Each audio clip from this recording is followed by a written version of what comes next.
ریاست تلنگانہ کے دارالحکومت حیدرآباد، جہاں ایک طرف تہذیب و ثقافت کے سبب ملک کے دیگر شہروں میں ممتاز اور نمایاں مقام رکھتا ہے، تو وہیں دوسری جانب یہاں کے کھانے کی خوشبو بھی ملک کے طول و عرض تک پھیلی ہے، جیسے بریانی، نہاری، بگارے بیگن، ایرانی چائے اور حیدرآبادی چاکنا روٹی۔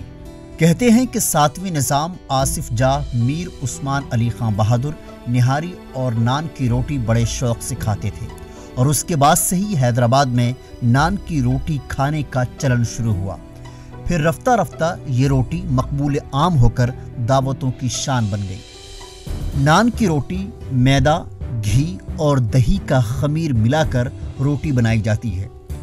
نان کی روٹی نرم ہوتی ہے اور روٹی کے مختلف ڈیزائن ہوتے ہیں۔ روٹی بزرگ اور مریض بھی کھا سکتے ہیں۔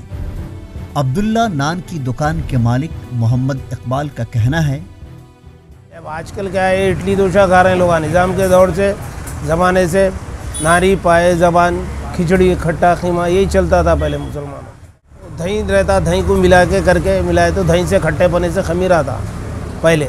اب کیا ہوگا، اسٹ بول کے دہی کا ایک پاکٹ بنا دیے، سب بول کے باہر رہتے تھے، انہوں کو دیکھ کے آ کے ترکی میں کہیں دیکھے کہتے وہ دیکھ کے آ کے انہوں شروع کرے مخلص صاحب کو مسلی ہے۔ میں بھی نماز کو جاتا تھا، وہاں ملاقات ہوئی تو انہوں یہ سوچ کے لگائے سے وہ مخلص صاحب۔